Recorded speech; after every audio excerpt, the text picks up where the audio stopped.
Cristiano Ronaldo hamda Lionel Messini hali alohida gollari kiritilganda e'tirof etishga o'rganganmiz.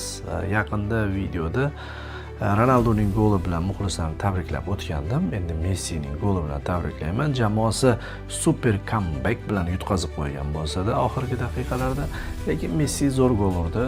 Gol urishdan oldin to'pni o'ziga bo'ysundirishi menga juda ham yoqdi. 94 ta gol qoldimi? -94, adashmasam 906-golni urdi. Ronaldo esa -30, minginchi gollik dovon sari bular oldinlashyapti jahon chempionatigacha. Ronaldo ulgursa yaxshi bo'lardi. Ozmoz o'sha jahon chempionatida kiritadimi degan bir intriga paydo bo'lardi. Lekin Messida hali vaqt bor.